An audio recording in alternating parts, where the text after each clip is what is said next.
This is Houston, contact with a test. 1, 2, 3, 4. Strap in, enjoy the ride. Mission control is right on time. Another adventure set to begin. Amy and Jason are at it again. Talking punk and sky and space and booze. Leading you on a cosmic cruise. Go for launch, that's the plan. It's the Punk Rocker Moonstopper program. Yeah, it's the Punk Rocker Moonstopper program.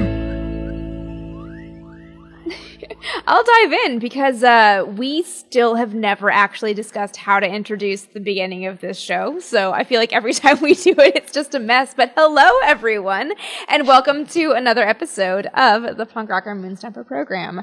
I am Amy. And I am You Jason. are.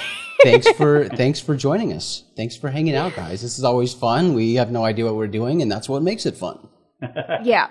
Yes, this is our little baby of we want to hang out, we want to drink, and we live in separate states, so we do it on the internet, and then you can all hang out with us because we've decided we're so fun. Yep. Basically. And we drag people along with us. And today we have the first person we've dragged along for this weird journey with us since our reviving our little baby here. And the person joining us today is our friend Dale Hendrickson. Dale, thank you for hanging out with us. Hey. You're drinking before you're allowed. You just broke one of the rules of the show. Uh-oh. I'm a novice. That's all right. You are allowed. You haven't been on the show before. Nice. You don't know the rules. I haven't That's described right, them yeah. to you yet. But we don't have many rules on here. We kind of make them up as we go.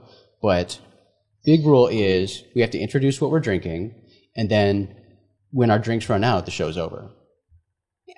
We There have you two go. rules, and they are booze-based. Booze That based. sounds about right. It's a booze-based show. I mean, Yeah, that's very Perfect. true. When All right, this Amy, COVID kick it thing off. is What are you over, we drinking? need the bar. yeah. Today I am drinking one of my favorites. I know it's November. I have to think about that. It's November, but I'm drinking my favorite summer beer, which is the Modern Times Tropical Fruit, for the Fruitlands, the Tropical Fruit Goza. And I picked it Yes. today because, A, it's in my fridge and delicious, but also, Dale, I don't think we even spoke, but we did actually meet at Modern Times once. Oh, wow, really? So that's my tie-in to the show, because usually I try to drink like a spacey beer or something, but we actually did meet at Modern Times. I think we said hello to each other, and then you guys went off to a movie thing. So that was it. But yeah, I'm drinking Modern Times. Sweet. Love it. That's one of my favorite Modern Times for sure. Yeah.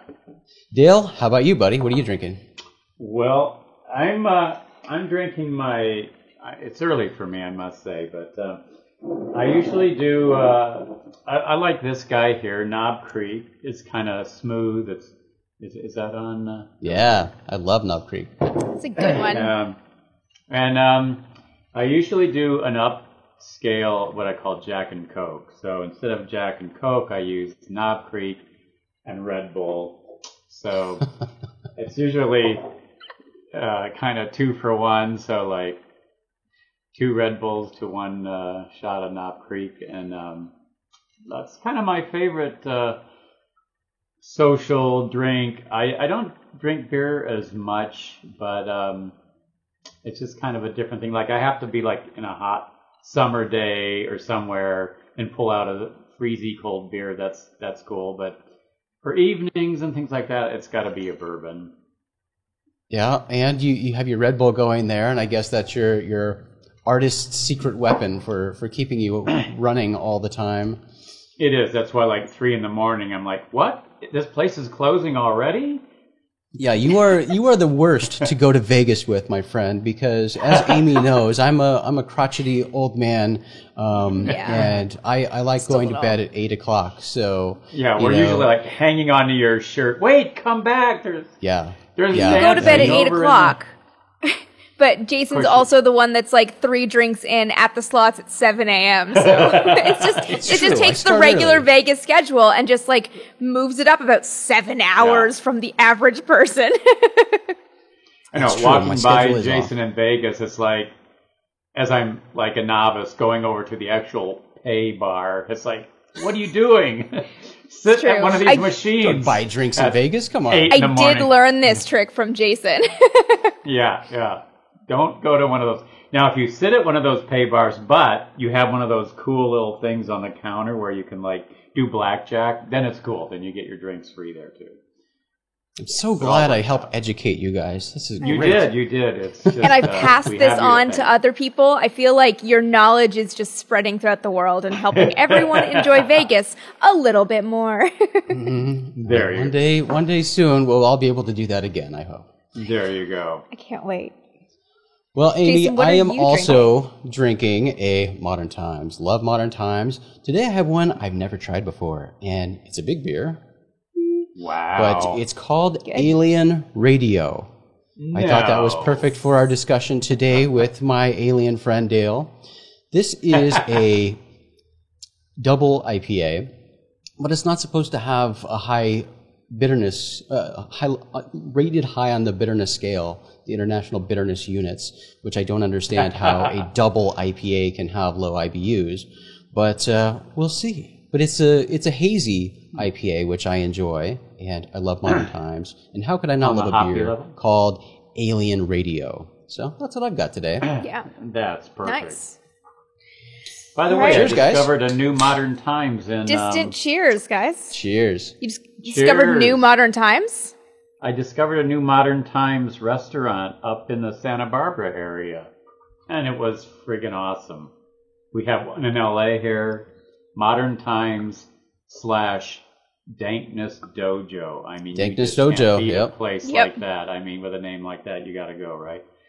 But yeah, they got a second location. Oh, I guess I should introduce Yep. my little bird. Got your friend. We'll definitely be talking about your friends there. Yeah, she lives on my shoulder. Literally, she lives there. She hopefully she won't poop there too, but she does that sometimes. It happens.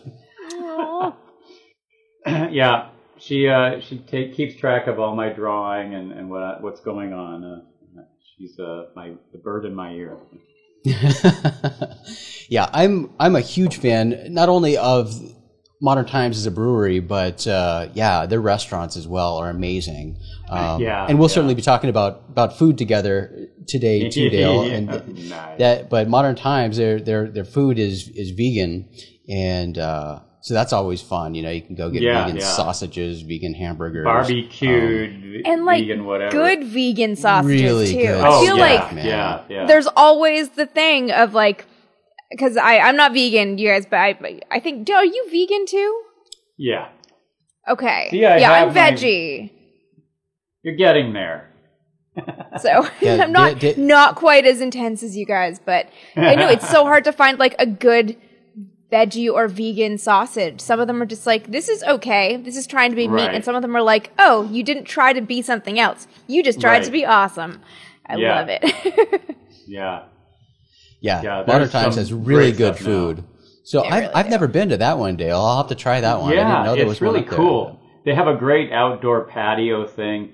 I wish there was a way like we could like shoot up some like images on it here or something. That would be kind of cool. Like see this, see that. But I don't know. You'll have to figure that out, Jason.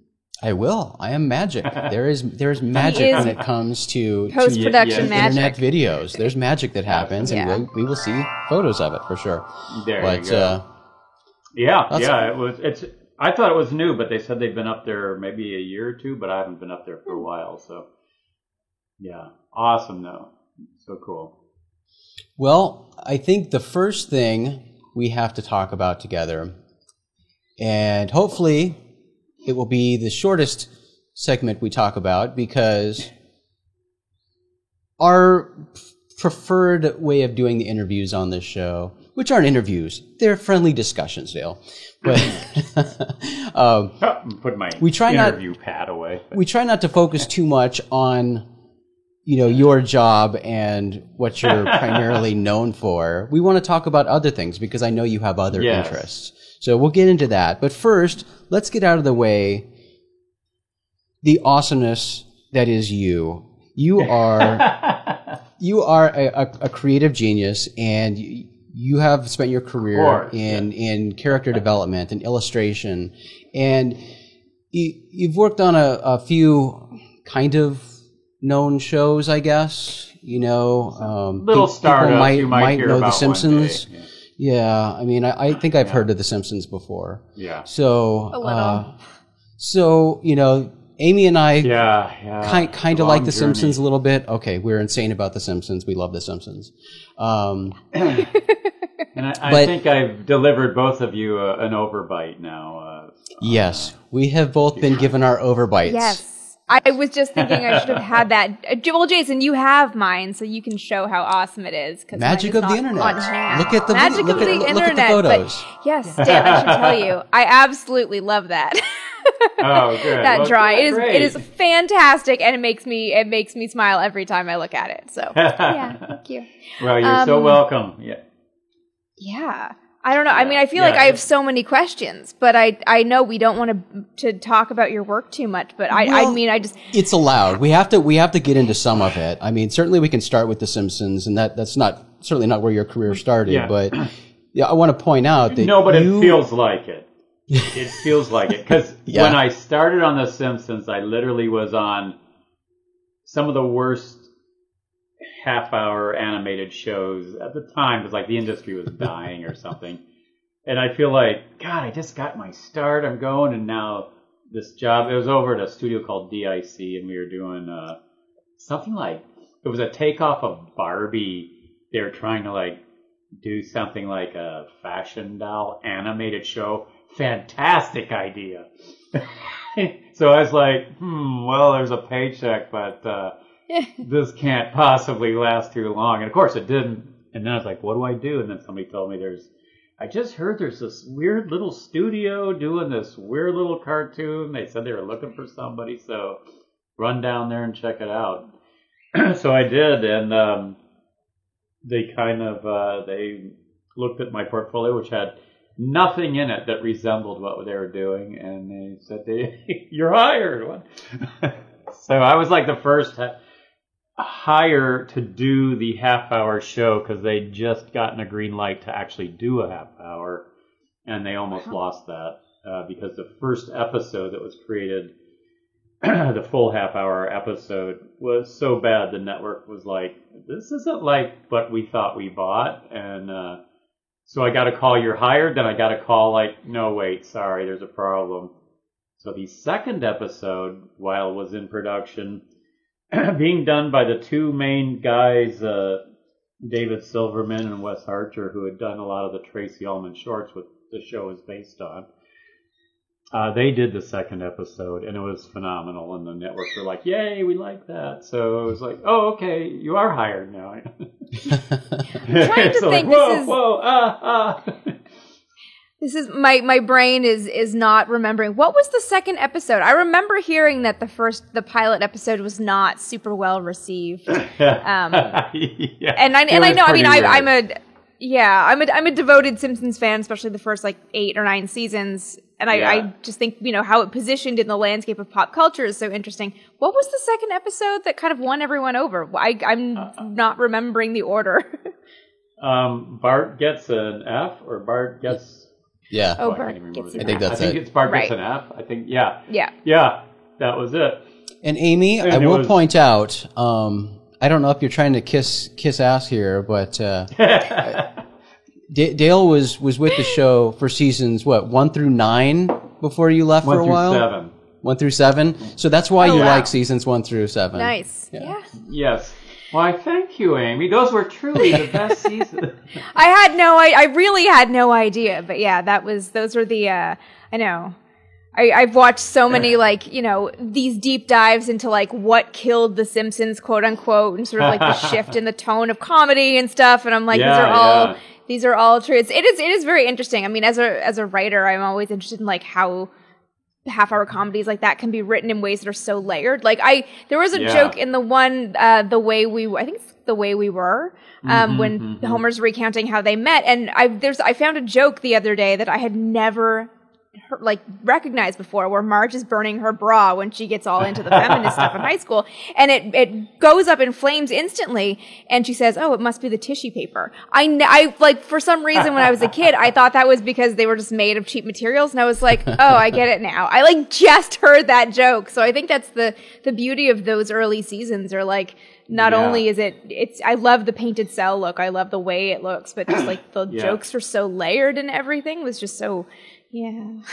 So there's a lot of things that are so inside in a way that's hilarious, because the writers bring a lot of their own personal things that they like, that they'll get into the show as a joke, and sometimes they can be so obscure because they too are they just absorb popular culture, and they have so much knowledge with what they brought in through their writing.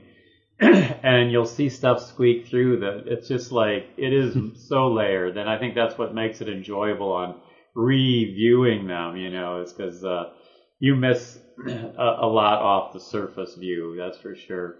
Even the backgrounds. I mean, everything in the show, there's usually nothing that's just kind of, oh, we need something there, let's just put it.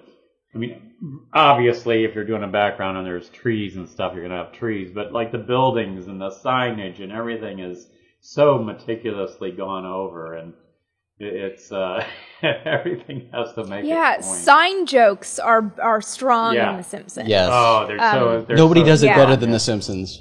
They are. and book titles and prop Book titles or pamphlets. Yeah. Yeah. I mean, So you've ruined your life. Oh my God, they're hilarious. Yeah.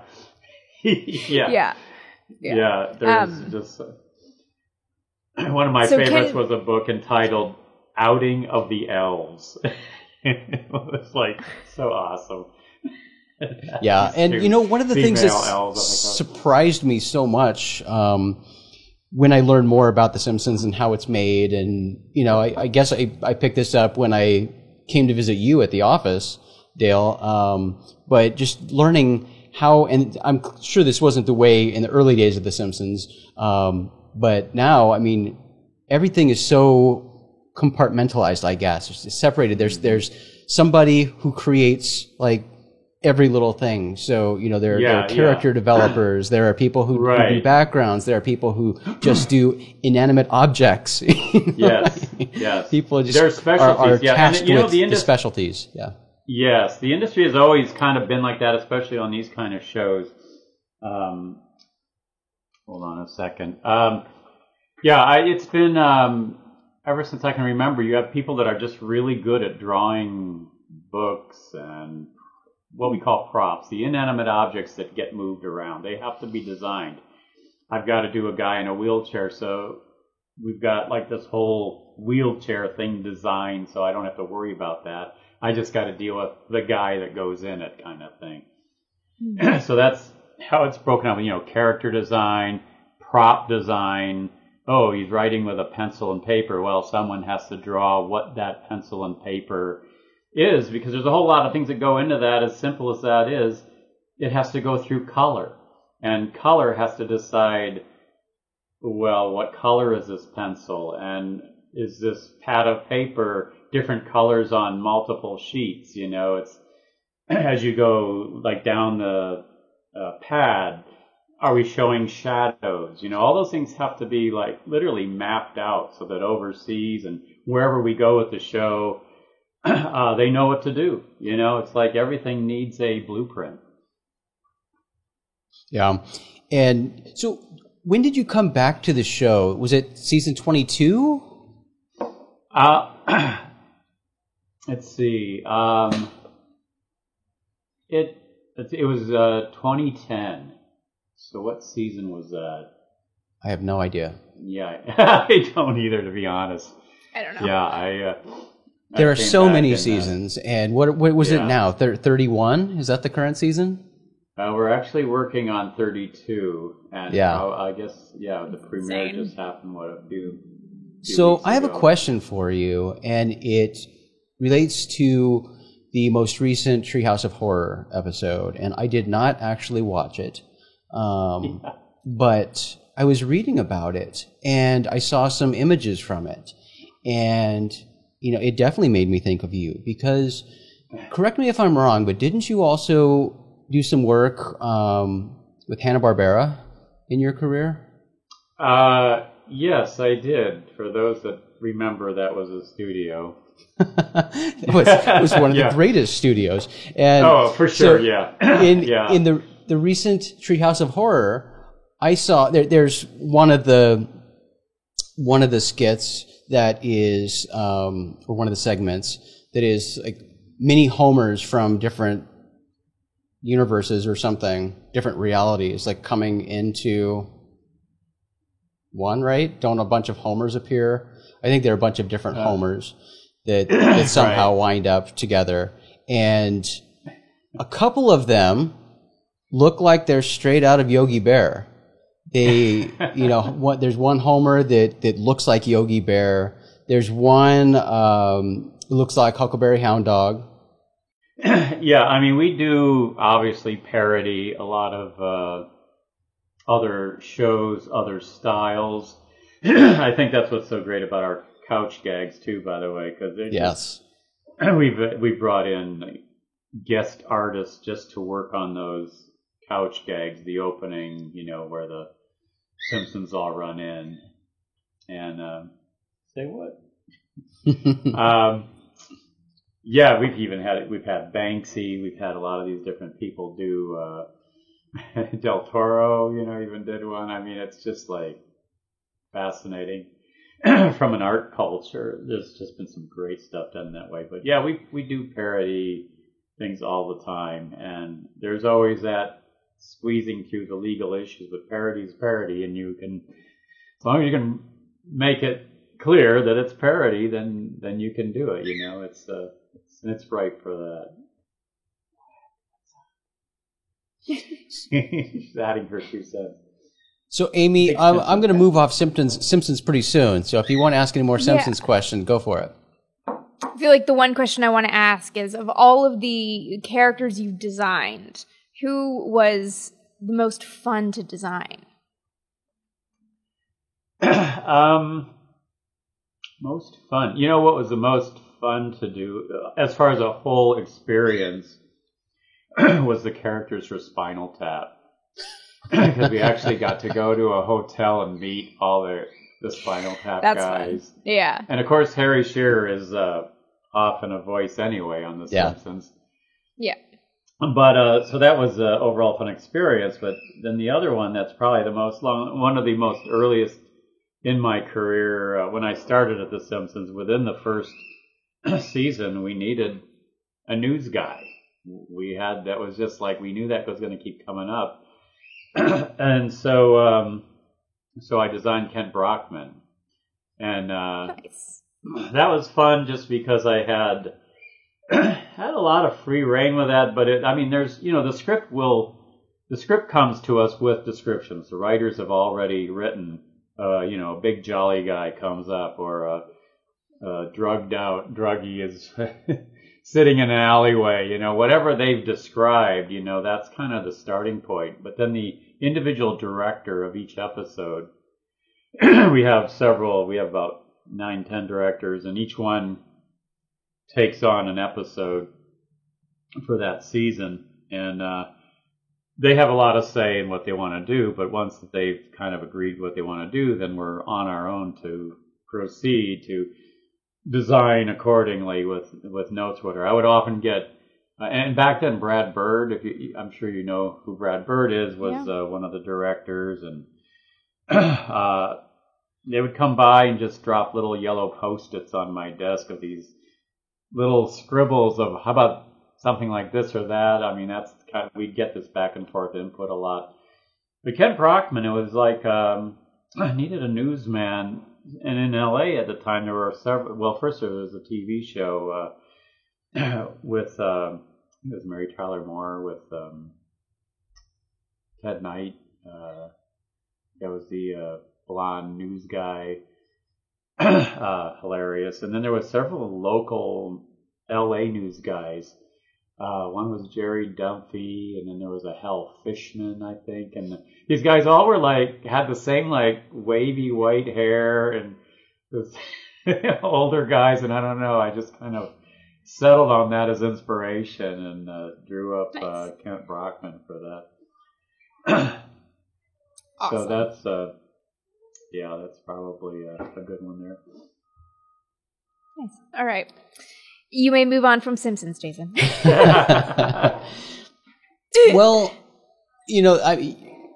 what are some other notable shows you've worked on? You've worked on so many, right? I mean, didn't you work on He-Man and She-Ra? I mean, those were iconic shows, and Ghostbusters. Those were like right out of art school. That was my first thing. That's landed awesome. At Hanna-Barbera, and it was kind of exciting and a little bit sad in a way because I feel like they weren't as popular at that point or something. I don't know. It was a time of change and shift. Yeah. But they were still doing a lot of stuff, and but I grew up on all those Yogi Bear and Quick Draw McGraw and all that stuff. So you'd go to the halls of Hanna-Barbera, and they had these great art pieces of all those characters, and it just you felt like, wow, I'm walking down the halls of memory lane, and just about everybody working there were all from Disney and stuff. Like, I don't know, it was kind of like some of these older guys were all like retiring in Hanna-Barbera, but still doing amazing things. But and then when they did He-Man and She-Ra, that was actually based on the combination, I think, of the work of, if you're familiar with illustrators, Frank Frazetta, who is so famous for the sword and sorcery kind of look we have today almost. I mean, he was such a pioneer in art and what he did with that whole genre of the sword and sorcery thing. And then there was a commercial at the time for Jovan, like men's cologne or something. It was all this animated thing of this sort of Frazetta-inspired guy climbing this rock and getting to the top and shouting at the top, raising his fist, and and the studio's like, oh, let's go with that and create a cartoon out of it. And that was supposed to be He-Man. Nice. I'll leave it up to you to decide whether they achieved those heights or not. But yeah, it was pretty crazy. It makes He-Man seem so much less tough in my mind now. It's just a cologne based man. on a Jovan commercial. Yeah. Cologne for man. cologne. Yep. Yeah, interesting times. Yeah. But but that as you say, rolled into She-Ra and all of that stuff. It's so funny when I see these different resurgences of that show. Like there's an '80s version, and I think they tried to do it again, and then a few live action versions. You just never know what's going to still have life, even though you think like, huh. But when I left Hanna-Barbera, I moved on to Filmation. And of course they're known for Fat Albert and all these kind of shows, Ghostbusters and things. But one of the shows they did that I thought was really interesting was Brave Star. And Brave Star was basically cowboys in space. So that was like the coolest show to design for. I think we had maybe 2 seasons of that. You can Google it and you'll find all the episodes. But it was the coolest thing because everything was like cowboy gear and everything, and cowboy hats, but with antennas and whatever normal thing they had tech stuff on it. So like, especially the women with these long coats with like sunbonnets, but they were like solar sunbonnets, and it was like the most awesome thing to design for. Yeah. Practical. We had spacefaring wagons, I mean, That's awesome. it was really a great design show. So that was really a lot of fun. You also worked on Futurama, right? Yeah. I was brought in to start creating Futurama. Matt Groening had a little studio in Culver City area, and there was like 4 or 5 of us, and we just went into a room and it was let's just start. It was the most artsy, artistic kind of beginning for a show I think ever. It was just, let's just start doing sketches and putting them all out there on the floor, and it was awesome. And that's Think another of all the show. things- That's another show. I think that, unfortunately, wasn't as well received or as popular when it aired is, I think it really deserved to be. I mean, I didn't get into Futurama when it was actually airing because, for whatever reason, when I would see the previews or whatever, it just didn't appeal to me, which is strange because I'm a total space guy. But, I love that show. And, it just didn't click with people at the time. But that is such a great show. Yeah. It seems like the sleeper hit that like it wasn't great at the time, like it wasn't well received at the time, but afterwards it's fantastic. So I guess it was ahead of its time, Dale. It was ahead of its time. Yeah. Which is weird. I thought it would show. do better too because it's it's not the Simpson characters, but it's the Simpson sensitivity in space. And it's like, of course. Well, I mean, how can you do better than that? I mean, it was like, I've always been surprised that it didn't quite have the same following as The Simpsons itself. The premise was, I just thought, hilarious. I mean, from the get-go, I mean, you have this 30-year-old paper boy or whatever as the main character in a way, and I don't know, it's just, and they're a delivery ship. I don't know, what were they, like DHL or something? But Planet Express, I mean, it's ridiculous. Yeah. It's a ridiculous premise, and I love it. And you've got a hodgepodge of characters. I mean, you've got robots, you've got mutants, you've got aliens. I know. It's so broad. It's all so normal. Yeah. It's like, well, that's not the future, that's today, right? But, yeah, almost. But no, it was really fun doing that, and once the show got going, I did a little bit of freelance here and there on some stuff with that. But my main involvement has always been with The Simpsons. But I don't know why it didn't do as well. But who knows? I mean, these things have a way of never quite dying anyway. There's a good fan base. Right. Who knows? Maybe somebody will find a way to keep it going again. Well, you mentioned, how much fun you had designing stuff in space. You got to work on Futurama. Do you get to do any of the space stuff for The Simpsons? How much leeway or how much well, here's is in your power to be able to request things when certain aspects of an episode that they're looking for because of your interest in space and aliens? Yeah. Well, my interest in space and computer animation, which I was vastly interested in from day one when it became actually available to do on a consumer level. I mean, I'd been waiting for computers to get to the point to where, like, wow, this can actually be useful.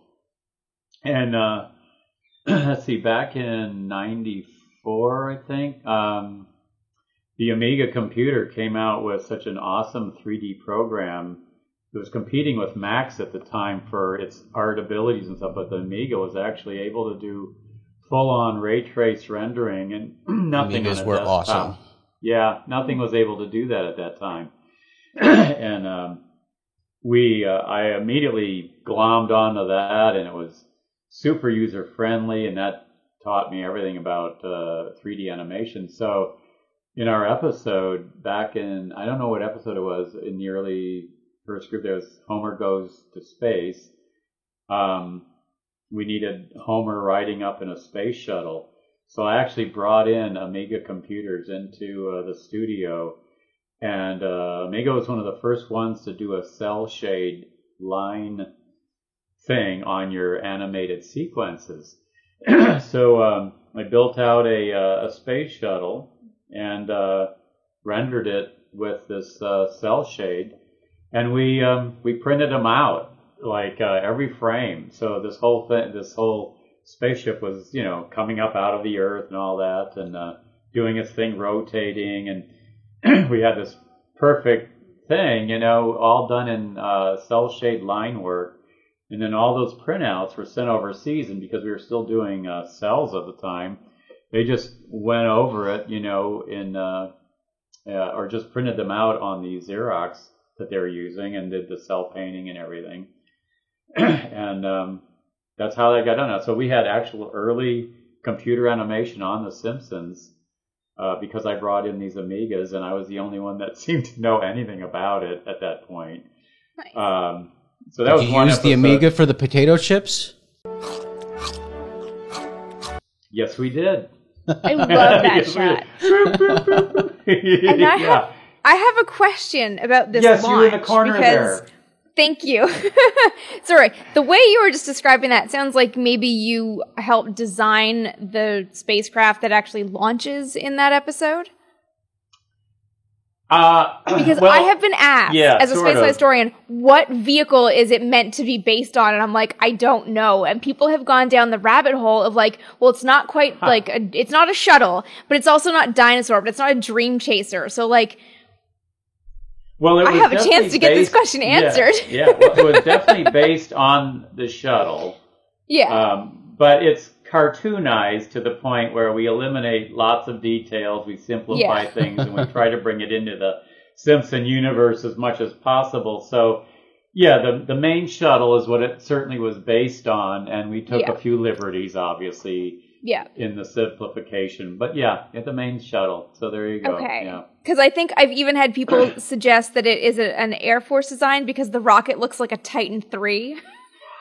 This is how much people get in the weeds on this stuff. So fantastic. I have an Yeah, answer yeah. from someone who worked on the episode now. There you Thank go, you yeah. for that. Now, I don't remember the episode that directly, but if they showed the rocket launching the shuttle, that I don't remember. And I don't know what they based that on, the rocket itself. You might be a better, have more knowledge on that than I do. But I'd have to watch the episode again. There is an Yeah. external shot. I think it does look like a Titan III, but anyways. I assumed, people are always like, what is it meant to be? I'm like, I don't know, a Simpsons version of a shuttle. So I'm really glad I was Right. right. That's exactly right. right. Yeah. The other two shows we used the computer on in the same way was when Lisa goes to a theme park, dips her hand in the water, and I guess somehow gets it in her mouth or something, and she goes into Oh, like yeah. a hallucinogenic It's like the acid trip. Oh, yeah. this Yeah. one, yeah. Yeah. So I the am the giant lizard butterfly queen. thing, yeah. So we did the butterflies and a few of those things Nice. in that. And the other time was when she grew an alien civilization in a petri dish. Yes, Oh, yeah. the tooth. That was one of my favorite episodes, actually. We designed it or built out all the ships and everything, and it was all computer animated on an Amiga. Love the Well, line that's of, super I've created cool. Lutherans. Yeah. Even though we're not So talking weird. about The Simpsons right now. I That's know. what That's right. We're not talking about The Simpsons. happened. No, but let's We're talking about transition computers. to talking about space and about Yes. extraterrestrial life and UFOs, because that is how I first met you, Dale. And I don't even remember true. how many years ago that was, but Yeah. at the time, I was Back in that- co-producing and co-hosting a podcast that you were listening to as well Yeah. about UFOs, and I met you at a UFO conference that was happening in, where was that? Was that Orange County? I think so. I think it was MUFON, actually, in I think it was Orange Irvine, County. right? Yeah, I think it was Irvine. Yeah. Yeah, so Yeah, met you we there. just walked up to your table, and Yeah. So that was awesome. you and Alejandro were yep. there at the table. Yeah.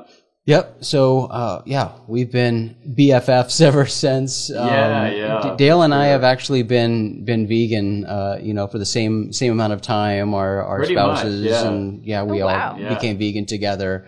Yeah, in Vegas, I think. Probably in Vegas. I Vegas remember is a sitting great around place the for table talking to you guys, and Jess was talking about it, and it's like why she went vegan, and it's like, yeah, we care about all that stuff.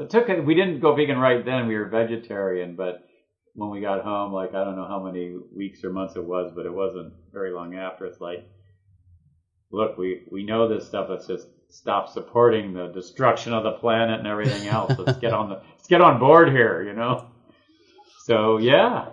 Yeah, we'll talk a little more about vegan in a minute, but aliens. So, you and I had that shared interest of aliens and UFOs, and it was rad to learn that a lot of your colleagues at The Simpsons are also into UFOs, and we're also listening to UFO podcasts. Yeah. That's super cool to hear. But man, what got you interested in UFOs and extraterrestrial life? The funny thing is, it's like growing up watching like the most awesome sci-fi movies through the 60s, which are still my favorite. Yeah. I mean, they're just so awesome. I used to sit, and one of my dad's favorite shows on TV was The Invaders. I don't know if you remember that, but that was like one of the coolest shows. It was like the aliens came and they would take over your body, and then you couldn't tell if they were aliens or not. And there was one guy played by Roy Finn's actor, and he knew, and he was always trying to like warn everybody, and he's always on the run because the aliens knew he knew, and they're like after him. It was like such an awesome series. So my feeling was like, what young person isn't into UFOs and all of that stuff? But I think what kind of made it more real is that I had a cousin, I grew up in Michigan, and my cousin, we were at a big holiday celebration. I think I was 13 or 14 maybe. I have a little older brother as well. And out of the blue, and this is a very conservative kind of guy with his family and everything, and he was actually a principal at a school and was actually known as like one of the leading Lincoln experts in the country at the time. And I even had him come and do a talk at my school for his Lincoln knowledge. But out of the blue, he just starts telling us about, that day when his daughter, who was 8 at the time, came running over to him and said, Dad, what is this thing hovering over our house? And he goes and opens the door, and there was a 30-foot disc hovering over the road right in front of their house. And he's like, ooh, I don't know.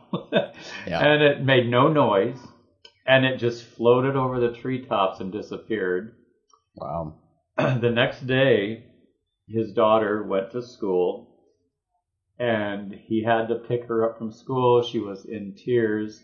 She had been thoroughly humiliated, and I think the teacher even threatened to suspend her or something for telling this wild, stupid story. Yeah. And she assumed that everybody must have known because it was so bizarre and obvious and big right in your face. And as he described it when he saw it, it was like, it was so shiny. It was reflecting the street on the bottom of the thing. And it's like, then me and my brother are like looking at each other. Our eyes are like this big, like, what? I mean, we've never heard anything like this out of this cousin, And so we've been pretty much UFO nutheads ever since. I mean, when we got home, I don't know when it was, sometime later, my brother was like, he suddenly went into this action like from the movie Close Encounters, when he's like tearing up the house and building that crazy thing. My brother started ripping through the closets, pulling all these hangers out, building this giant frame. And it's like, I didn't even know what he was doing. What are you doing? I am building a light that's going to attract the aliens. It's like, okay, whatever you say. He pulled all the hangers out, built this great big thing, covered in tin foil, put a light bulb in, went out in the garage, hammered a standing. I mean, it was like unbelievable all in one day. And he rolls out this crazy handmade spotlight and shines it out. Oops, I just unplugged myself. But I think you could still hear me. Okay. Yeah, we hear you. So we didn't get any aliens that day, but we did get kids from like miles away Oh my God. riding up to our house. What is that, man? I could see that like amazing. forever. It's like, what? My brother was this way. He's, like I said, he's 3 years older, but man, he has a penchant for creating or building actual things. And then, of course, we had to do in the back of the comic book. Wait, what? I can order a UFO? It said right there. Just like the nuclear submarine they advertised, you know. So we sent off for the UFO. Yeah. And it came. And sure enough, we had it all spread out. It was not what I expected. It was like this huge tissue paper thing. But again, my brother had it all laid out on the basement floor. Not like Marge's bra. Pretty much like Marge's bra, made out of the same material. Had the same effect, actually. But built this whole thing, took it out into our backyard then, and basically you've created this big tissue paper hot air balloon. But it has these spots on it to look like a UFO and everything. Yeah. So he built a little furnace thing and got ladders out. And we're holding the thing up and we're putting it over this furnace thing. Sure enough, man, it just like expanded out. It's like, oh my God, this thing really works. And we had like the neighbor kids all lining up along the fences there and everything. The thing goes up and one little ember goes up and whoosh, whoosh, the whole thing just bursts into flame. Oh my God. So we had this giant burning sun in the middle of our yard, pretty much, threatening to light the whole neighborhood on fire.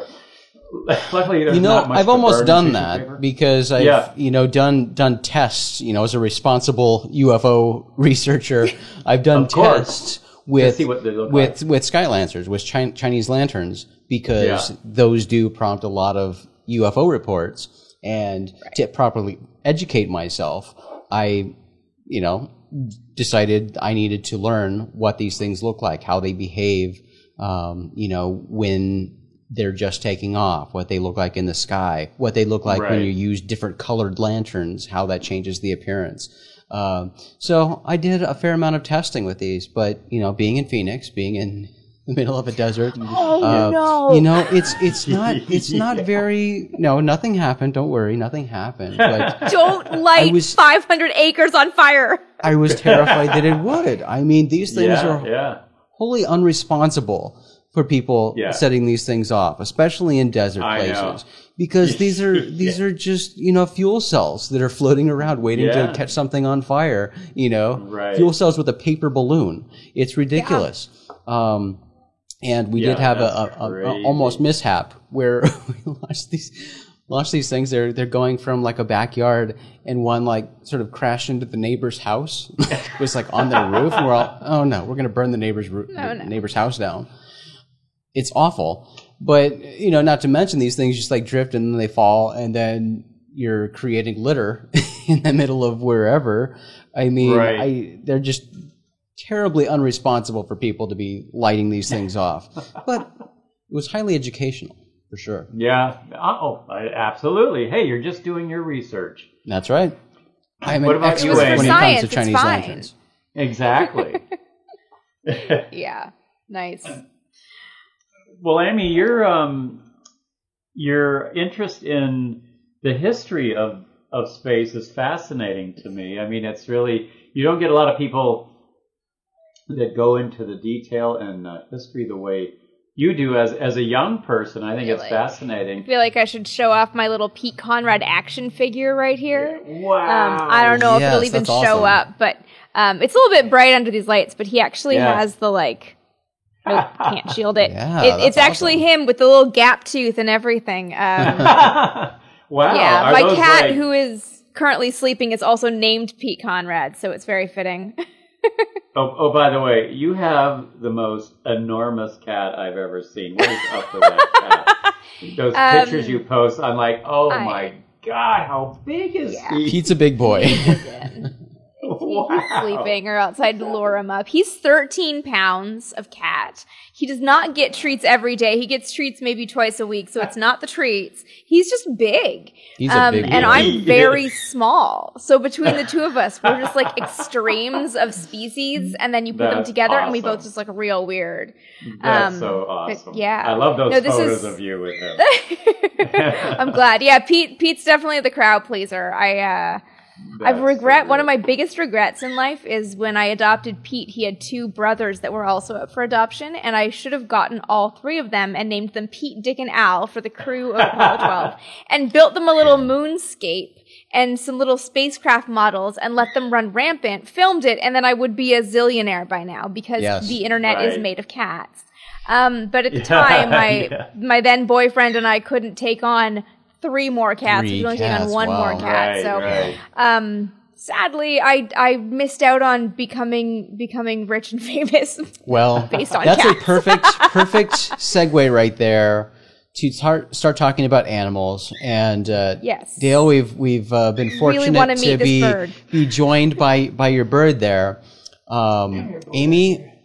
I don't know if you know this, but Dale and his wife had a bird who was a much more famous YouTuber than you, in the early days of YouTube.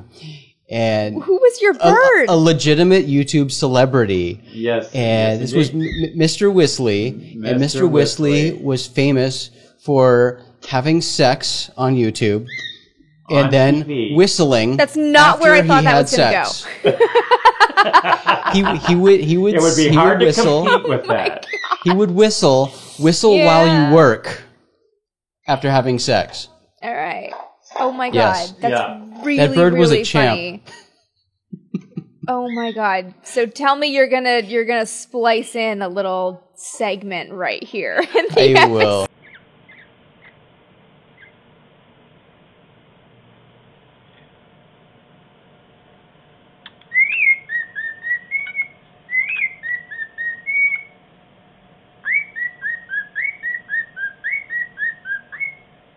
So yeah, Dale, I just gave the overview, but tell us a little about Mr. Whistly, who is no longer with us. Yes, unfortunately. Well, first we'll start with Buddha Girl. This is her right here. And the way we got Buddha Girl, hello Buddha, what you doing? You're on TV. She just fell out of the sky one day, literally. My wife was in the living room and just saw this bird flutter down outside the windows and looked out and fell literally right into one of our cat's mouth.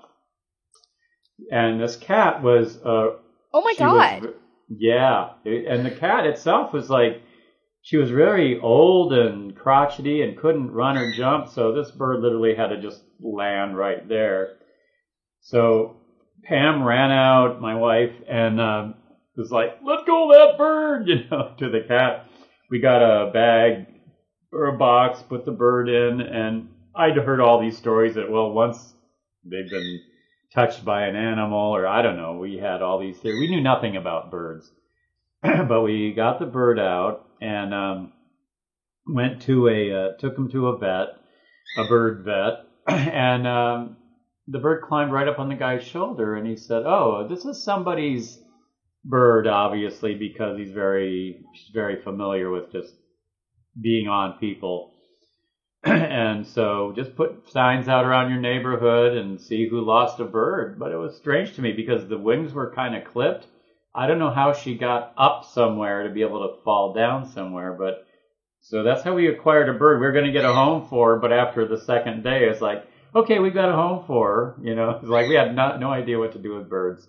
But we learned pretty quickly. If we left the room, she'd screech bloody murder, so we realized we had to get her a buddy. So we went and found a person that was advertising that they had a few cockatiels.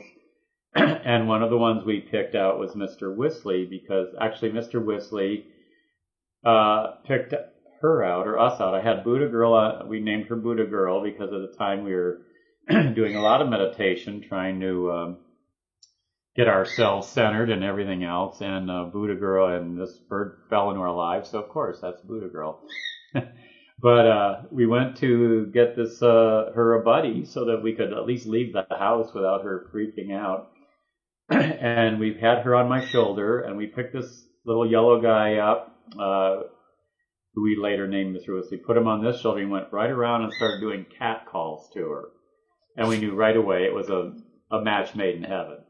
So those two became quite a pair. And so Mr. Whistly made his debut on TV by having sex with her and then launching into the Disney tune Whistle While You Work. And, I don't know if you can call that work or not, but he was definitely whistling. And we actually got Go with it.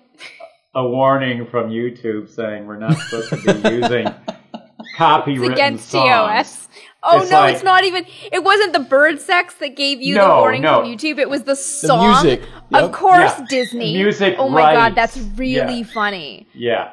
But it's transformative. It's your own rendition of the song. Come on. That's well, totally it's fair the game. Bird's rendition, and I must say he did pretty good. But he Well, and this just a was few many notes. years ago, That's and so yeah, funny. their copyright, they weren't quite up to speed where they are today. That was literally about 10 years ago now, which blows my mind. I cannot believe it's been that long. So if you go to YouTube and you Google cockatiel whistles, whistle while you work while having sex, most likely you will find that video. Yeah, he And was yeah, featured. it's He was featured. Like pretty crazy. the news did a report on it, right? I mean, he was a legitimate celebrity.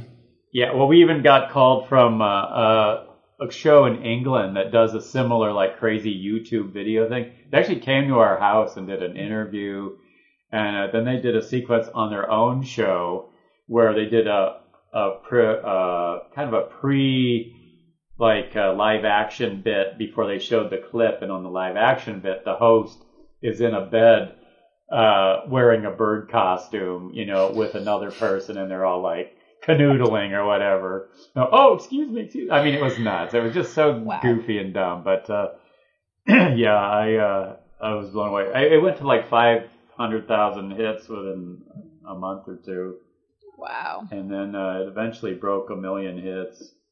But he also did like Star Wars, right? He did some Star Wars music. He did do Star Wars theme, Luke's theme.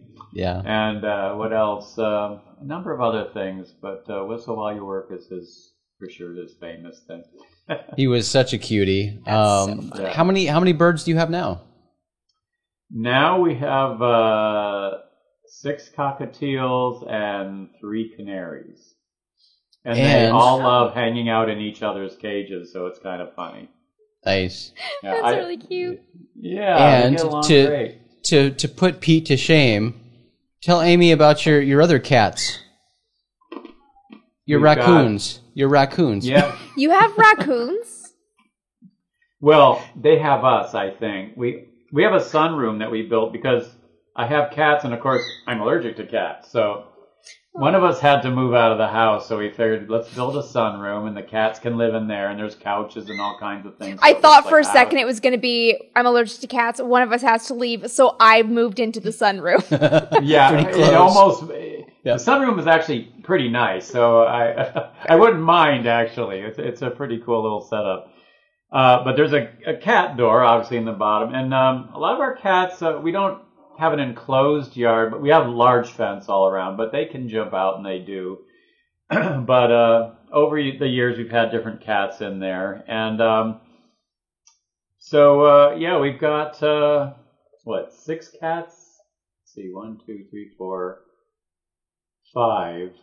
The last cat, I'd say, our oldest cat, who was about 19 years old, she crossed over about a couple of months ago, maybe 3 months ago, and we thought the room was going to be empty when she crossed. But before she crossed, some neighborhood mother cat jumped in our yard, and we'd been watching her. This was like, actually, I'm sorry, the 14-year-old died several years ago.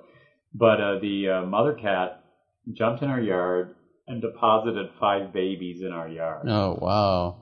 One or two, yeah. And we didn't know what to do. I mean, here they are, and if you looked at them, they would scatter. They were so feral.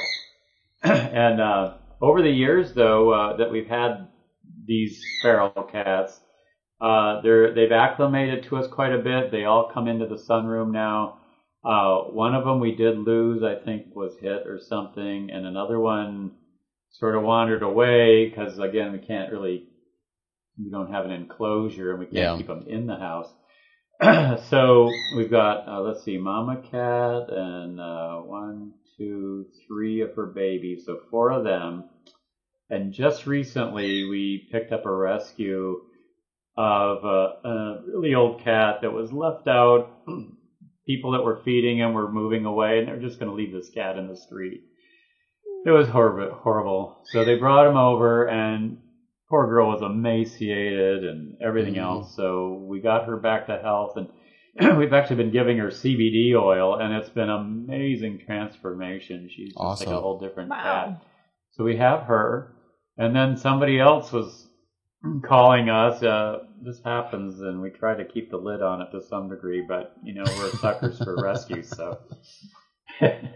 So we ended up with 4 more rescues. Wow. 2 of which stayed. 2 others were spooked, and I don't know where they went. And then last night we saw one of those 2 that had ran off come back. So now we've got 3. So let's see, 4. So now we've got about 7 cats that fight it out in the cat room as to who gets to sleep where. And but the raccoons win. Vying over the raccoons win. sunspot. Yeah, where the continue. So because we have this cat I have so many store, questions. and for a while we were also getting possums. We would get, it's like I live out in the middle of the boonies, but we're, in subdivision Van Nuys, and we get these raccoons. So we name them all Bandit whenever they come in. Oh, Bandit's in. And they come in, a lot of bandits. And they are amazing. They eat with their little hands out of the bowl, and they always look at you like, I'm just stealing a little bit of this food. Don't pay attention. Raccoons are so cute. They're And so it's so gross, but they're it's so cute. cute. It's so cute at Dale's house being able to watch them, because you can see into the sunroom, and they're just there in their room. They know you're there. They don't care. Yeah. They're like, I'm here. Yeah. This is cat They know food. there's a I'm glass. going to eat the if cat you open food. that door, then it's like, okay. But otherwise, hey, I'm cool. And then they look at what the cats do to get attention or food, and sometimes they will imitate that. Like one of our cats climbs up on the glass windows, to the house, and that's like feed me sign, So the raccoons started doing that, and it was like unbelievable. It's like, how did you learn to do that? And then they just go and roll around on the floor like, I live in here, like I'm so It's like, no, you're a raccoon. You belong outside. But the thing that's the most annoying about them is they get on our roof and they run around in the middle of the night, and it sounds literally like grown men wrestling on our roof. Yeah. It's like, oh my God, please stop. So yeah. Now we haven't had that's so possums for a while. specific too, is what's really funny. Yeah. Not like it's not like a large thing moving. It's 2 grown men wrestling on the roof. Oh yeah. It just feels like that because it's boom, boom, boom, boom, boom, boom, boom, boom, boom, boom, boom, and it's like, what is it makes more noise than you would expect a raccoon should make. I mean, I know they're big, and they squeeze through a very little cat door, which is the weirdest thing too. They just like, I feel like and then they're there's big. a lot of fluff there. Yes. It must be like 80% fluff or something, because the cat door is not that big. It was not made for like a big animal, the cat door. We didn't put it in for dogs or something. But they squeeze through that. Cats and are they magic. Come in, Yeah. and we always know they've been in because they leave an absolute mess. It's so funny because they're the one animal that washes their hands and does all this stuff, and they leave a literal mess everywhere. It's crazy. I'm sure it gives them great joy, too. Oh, for sure, yeah. Oh, look at all this nice stuff people left out for us. It's like, no. Yeah. And the thing is, the other cats, they just kind of like sit around and like, okay, I guess that's a cat, whatever. And they just watch why the raccoons are dicks and make a mess. That's right. Now, of course, it could be aliens in raccoon bodies for all we know. They probably are. They've got masks on. You wouldn't be able to tell. There you go. That's exactly. true. We don't know That's who they true. are. Yeah. Yeah. Well, Dale, we have been able to explore, several awesome vegan restaurants in LA together. So I want to ask you about your favorite vegan restaurants in LA, or vegan bars too. I mean, LA's got some awesome vegan bars. Well, it did before the pandemic. Well, that's true. That's true. And They still exist. They're just at a distance now. Yeah, I don't know. I have to I'm sure check some on aren't this going to one. survive. Yeah. I know. I know. I know. Well, Well, you recently went to Crossroads, right? Crossroads is doing great. Yeah, Crossroads. Amy, have you ever been probably to Crossroads? I have not. I have I not. haven't It's either. on my Oh my list God. of things I I haven't need either. to go to. So, And Amy, it's where perfect do you for our live? show because it's co-owned by Travis Barker from Blink-182. So Yeah. Is it? I didn't Yep. know that. yeah, Yeah, he was that's why I know one of the- about it, One of the is main because one of the it's main Travis's founders restaurant. or one of the main financiers, investors. But I think he's also a co-owner. Yeah, Wow, cool. Yeah. I knew that Moby had an interest in it too. Moby but has he's an got his interest own- in it as well. Yeah. Yeah, and I he's got haven't his knew own that part. restaurant out here too. Little Pine. I knew Moby Little had Pine. his own restaurant. Yeah, I've Well, never he's really got heard Little of that Pine. one. Yeah. yeah. Huh. So Amy, what part of the country are you in? Are you?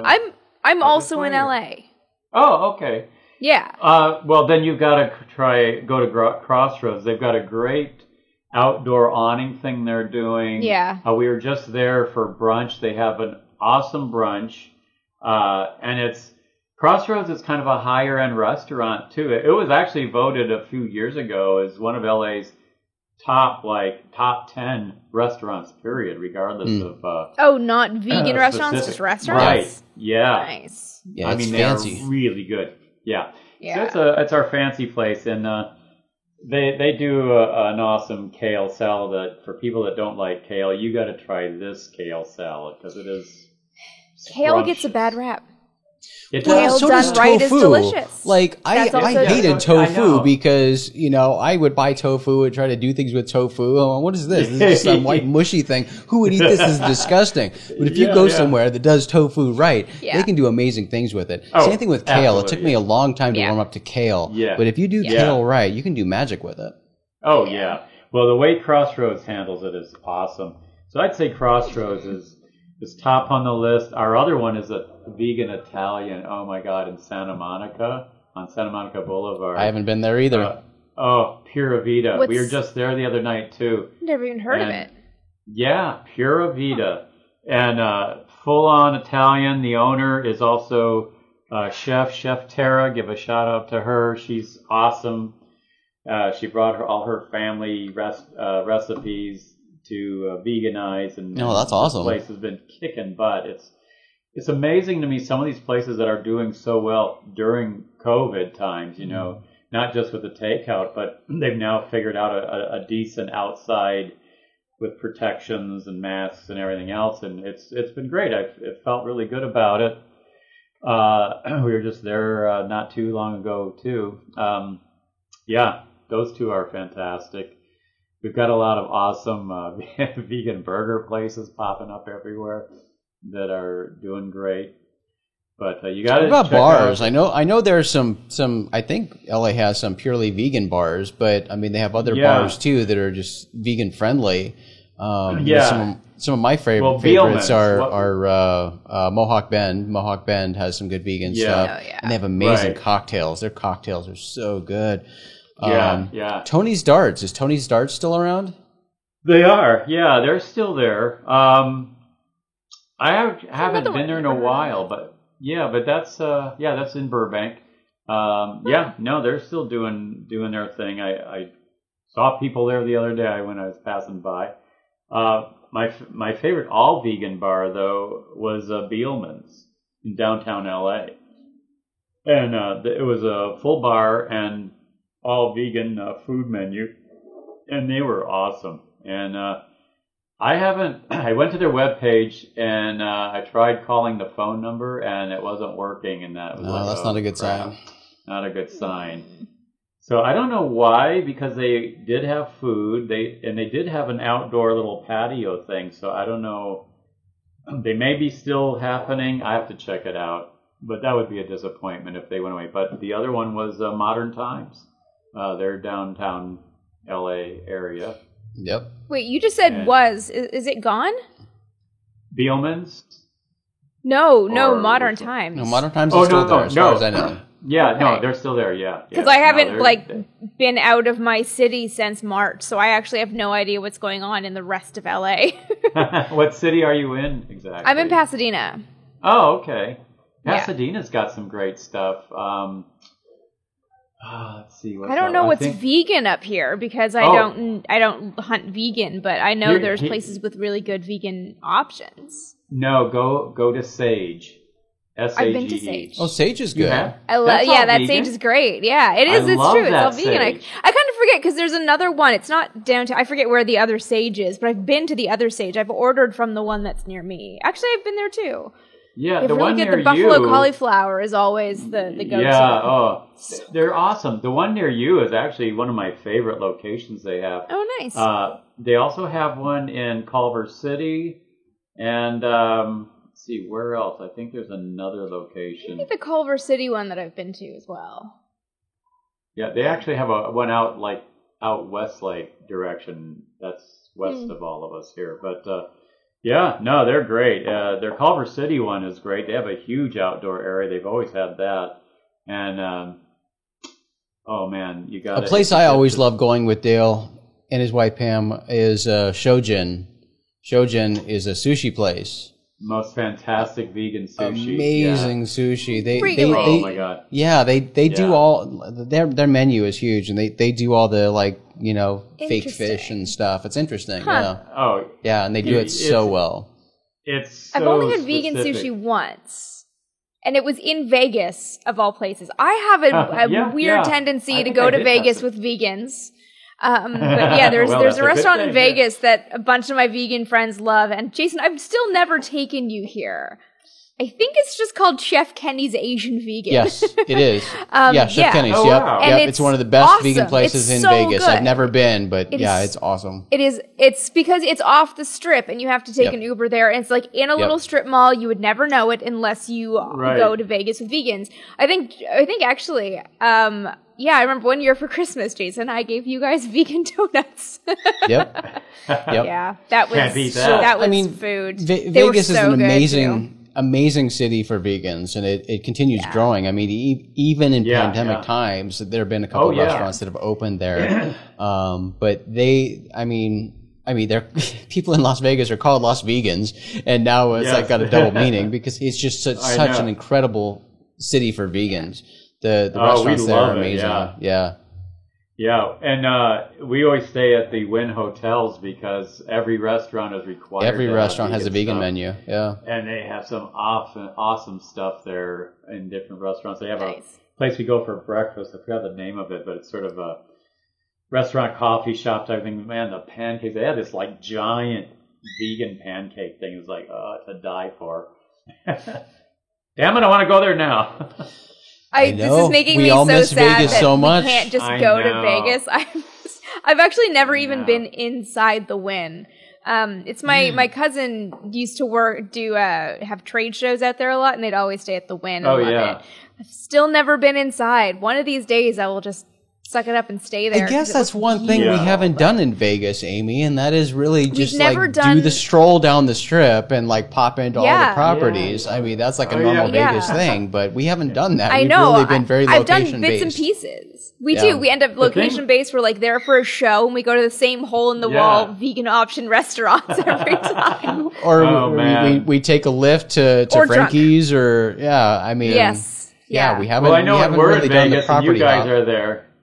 We've some of the good vegan places are off the strip too, but I know it's always hard to get you guys off the strip because it's always a convention thing. So there's always something going on. It's hard to just break away because you're doing an interview or you're doing something else, But there's some really good stuff off the strip too. But there's great stuff off the strip, but mostly, we stay on the strip because there's so much on the strip too. I mean, it's really easy, and we can just walk to it. So And I have to say, those rooms, you can get deals there that are mind-blowing. I mean, I keep getting like these offers from them, and you get these king whatever suites with these, oh my God, with these like 20th floor views of the strip, and it's like, I just want to move in and live here, Yep. I mean, they're so awesome. Yeah, I mean, Vegas deals are easy to find. They're all the time, and right now they're just insane, and it's not fair. Because obviously they want everybody to go to Vegas, and now is when you can't go to Vegas. I know. But the deals are just ridiculous, and I mean, we go. back in normal times, we go all the time, and you look and you can find, jacuzzi suites that are, cheaper than, a lot of the regular rooms that are being sold. Vegas is just amazing for that. And for us, because of where we live, it's convenient and cheap, not so much for people on the East Coast, but for us, How long does it take you to get there? We fly just because you save so much time. It's like an hour flight, less than an hour flight. Yeah. So, it's a piece of cake. And thanks to the new airline JSX, I love JSX because it's essentially flying on a private plane. You go to like the private terminal. You don't have to go through TSA security. You go to the private terminal 20 minutes before your flight, and you walk on the airplane. And is only that 20 like everywhere or it's Burbank.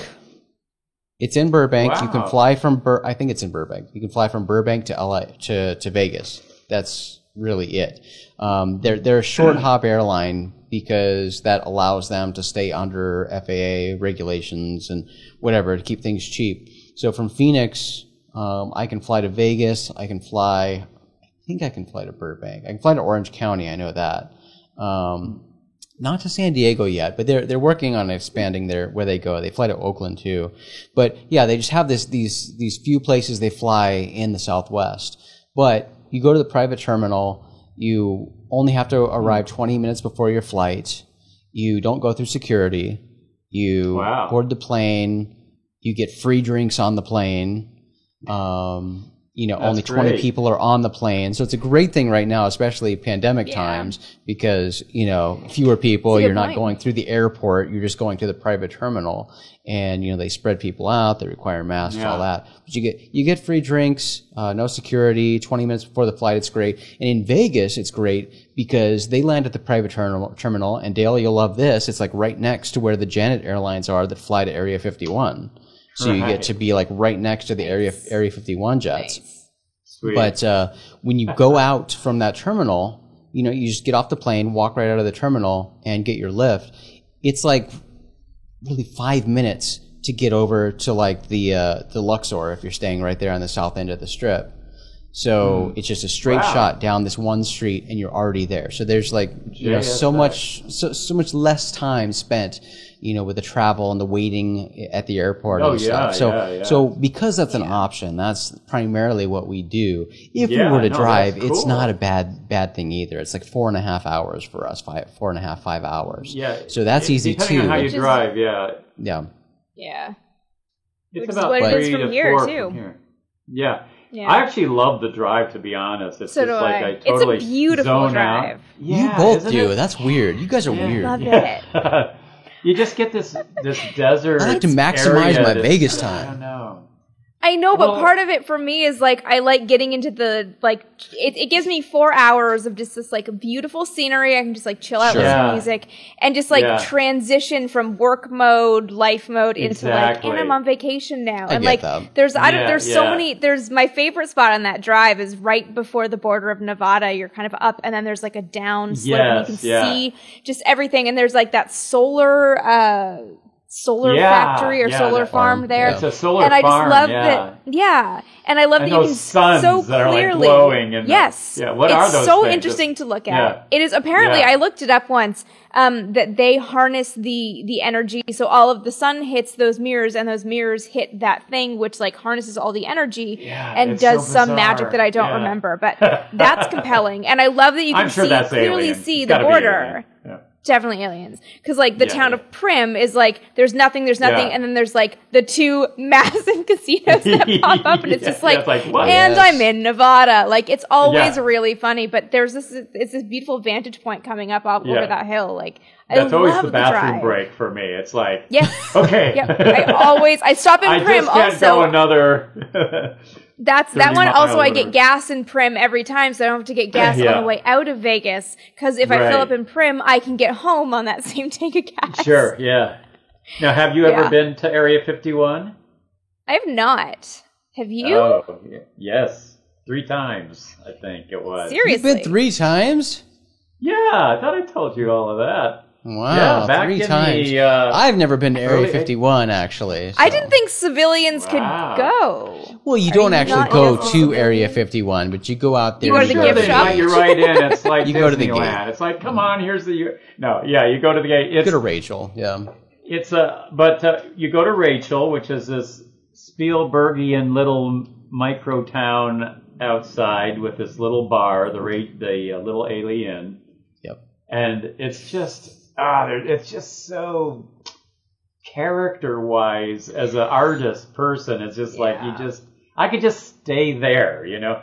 But I had an experience with talking to Bob Lazar at the bar at Little Alien, and one of the first sort of convention-y things that they did there when Lazar was coming out with the story. He was being slammed already and ready to pretty much just say, I'm done with this nonsense. When was that? But The early 90s? 80s, late 80s, 88, 89, 87. I'll have to look it up. I'm not sure. But it was in the very late 80s. And I heard he was going to be there, and my feeling was the only way to know whether his story is true, and this is my approach to any of this stuff, I got to meet the person, because I really think I have good BS radar for people. And I'm going to go check it out, and I'm going to sit there, and I'm going to meet him one way or the other. So a buddy of mine who is way into all of this stuff, Ralph McCarran, who does a lot of local kind of researching stuff and helps run the local MUFON stuff. He had this whole van rigged out with police squawk boxes and all kinds of stuff. So we got in this van and we went out and did a UFO Area 51 tour and back in the day, and went to the Little Alien. There was Bob Lazar, and I talked with him, and my BS radar said, this is not the guy who makes stuff up. He just doesn't give a shit if you believe him or not. And he's interested to a degree, but you could tell he was like, I just as soon go back and make stuff of my own or whatever. I mean, and that to me just was like, no, this is not the guy who's going to try to make some name for himself in the UFO world. Yeah. He really wanted to get his experience out, and I really do to this day believe it was his experience. No matter, I know people have all their theories and everything else, but to me, he's a genuine deal. Yeah, Bob's a cool guy. That was my Yeah. same impression too after meeting him. That he seems genuine, and he seems to believe what he says. He's not trying to fabricate anything, not looking for attention. Right. He's just a nerd who wants to go and put rocket engines on cars. So, and his story wasn't that the blue beamies whatever came down and brought him to the council and right. of the Alien Federation and all of that. I mean, he was just like nuts and bolts, but this is what I saw. This is all I'm going to tell you is what I know that I experienced, and even that I can't tell you. Like, I was handed a book about what the government is saying they have, but I don't know if it's true or not because it's just what they handed me. So I'm going to tell you that I received this book, but I can't verify that, but I can tell you what I actually did witness. And it was like, believe me, dude, I get it. I don't need any more. The only reason we know that Area 51 exists is because of Bob Lazar. Pretty much. Unless we paid attention to that Russian photo that snuck out somehow. Look, you guys have the world's largest base here. There are actually lots of documents out there, in the public sphere that mention Area 51 that were like, they forgot to redact Area 51, including descriptions on how to get to Area 51. It's fascinating when you dig into the documents. Yeah. But yeah, I mean, the government for the longest time denied that Area 51 actually existed, but it's because of Bob Lazar and from KLAS journalist George Knapp in Las Vegas for revealing Area 51 to the public. It's awesome. Right. We actually, with Ralph, my buddy Ralph, we actually made a little video. We already knew that people had photos of UFOs and different things around Area 51. And if you go to the little Ailey Inn, half the wall is covered with Air Force photos, pilots and all that, because it is Nellis bombing range or whatever. Yep. I mean, it's an Air Force base. So you have the guys coming in there for that. So their pictures are up. And the other side of the wall are all these like unexplained things, UFOs and everything else. And it's just fascinating to go there. I mean, it's you got to see that stuff. It's a great place for sky watching, and I really want to do that one of these days. Nice. I When really you're out wanna there, you go like, yeah. this is why they put a base out here. It is just nothing is out there. I mean, it's got this surreal beauty to it. I mean, I love it. When we went out there with Ralph, I should say, actually, yeah, there's a mountain there called that has been named Whitesides, which was kind of an overlook to the base. We got up at 4 a.m. and climbed that thing, and I don't think I've ever known you to get up at 4 a.m. I haven't. That was the one time.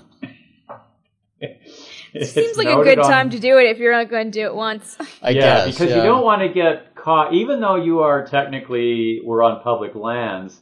They've been known to fly helicopters in and pull you right off there, and then you get to spend several days in a jail somewhere. Yeah, and the camo dudes like to harass you as well.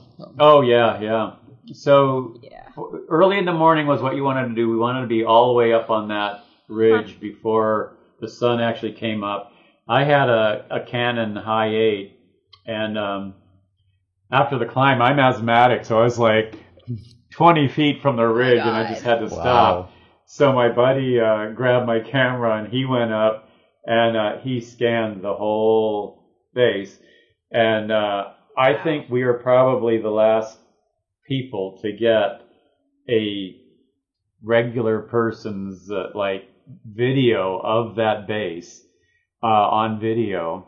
That's awesome. And we put out a little video called "What to See and Do in Area 51." It was kind of a humorous thing because we weren't going. Who knows if we got a UFO taking off? Of course, that would be on the video. But we figured it probably won't happen. But who knows what will happen? And so we did things like, as you're passing the different cows and things on the side of the road, here's the mailbox, here's the bunches of nothing with the road going down the middle of it. It was kind of funny. It was kind of tongue in cheek, but then we did have our pan on that. And I think we made more money suing people for stealing our footage than we did actually selling the videos.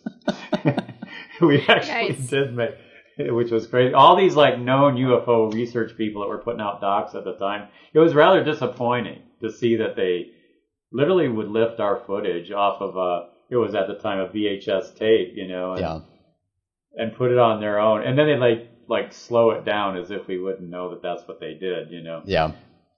Ralph is a film editor and stuff, so it's like, what, you don't think I can figure that out, Yeah. But it was an interesting time, and theft. you should really go out there. When I had the last convention we did, I think it was the last time in Phoenix. Actually, it was 2016, and a couple came up to my table because I was showing my artwork and stuff, and this guy just went on to this explanation of how he and his wife were driving out at Area 51 at 3 a.m. It's a Wednesday night, and they just stopped, and they had a triangle hover over their car. And I could tell he was probably telling the truth because the wife started just shaking, like she was still in PSD from it.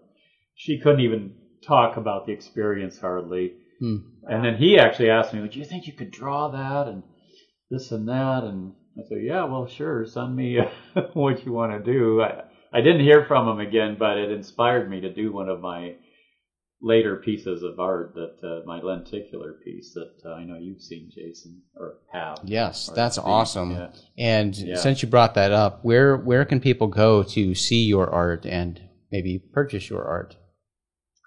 Well, my in dire need of a horrible update. Is the artist is there for now, but there's a lot more I need to add to. But it's Dale Hendrickson artanddesign.com. I just wanted to get the longest URL you could possibly have. Yeah. Amy, he's got this really cool piece that is a lenticular print that when you move the position of the art, like the UFO appears and disappears. Oh, cool. It's really okay, cool. I need to look this up. Yeah. It is on my website, but it doesn't do justice, Nice. of course, to see them in person. It's this lenticular process was really interesting to figure out and to learn about. But you really got to have good lighting on it. That's the trickiest thing I've been finding, because it's literally a lens with kind of like micro triangular cuts through it, so that it, and the way you position it to allow the two different images to come through is quite tricky, and you got to be very precise.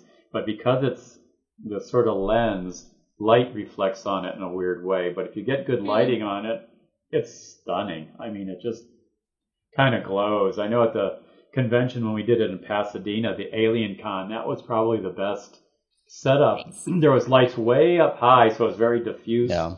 But it was bright enough so that it just lit up my piece in just a great way. And I sold a bunch of those right away. I even had a guy come up and say, I just collect lenticulars. It's like, really? Oh, weird. There's somebody that does that? That's interesting. Yeah. Of course there is. I could see that. Of course there is. Wow. Yeah. But, that came out pretty cool. But, Area 51. We did see some crazy lights, too. We had a whole Spielberg moment where we were on a ridge and you're looking at the constellations, and then two of the stars started moving out of the constellation and flying all over, like, lost track of them, and then they just kind of come back and settle right in. And we're trying to be all quiet, and there's also a truck on of investigators or whatever, just fellow people looking for stuff on a nearby ridge, and they start honking and flashing their light, like, look, it's like, what are you doing? Yeah. They're going to get, like, arrested right then, you know. Yep. Surprisingly, nobody came up. I don't know what happened, but what a stupid thing to do. It's like, Jesus. Yeah, exactly. Yeah. Well, we'll have to get out there sometime together. Oh, that would be so awesome. Skywatching is fun, and that's a perfect place for it. Well, my drink is gone, Dale, so... Oh, man, you got to mine. Amy's is gone, too. So what? I think that means the show is over. Yeah.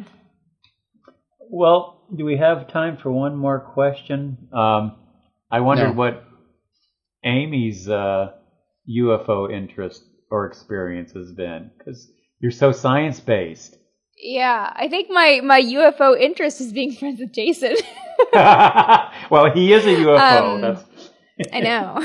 No, I think because Jason and I met back in when I was at Fan Phoenix, and I forget the name of the show that you were hosting at the time. Spacing Out, right? That was it, Spacing Out. And I was asked to come in and guest co-host because your co-host was out of town. And that was the first time I ever met somebody who very excitedly showed me a camera that once took a picture of a UFO. Didn't have the picture, but the camera that had seen it, and I was like, this is a wild group of people. Yep. And then it just kind of like, from being friends with Jason and kind of having people in that world, I kind of got involved a little bit with people asking me about UFOs and stuff. And of course, it's inevitably something that crosses into space.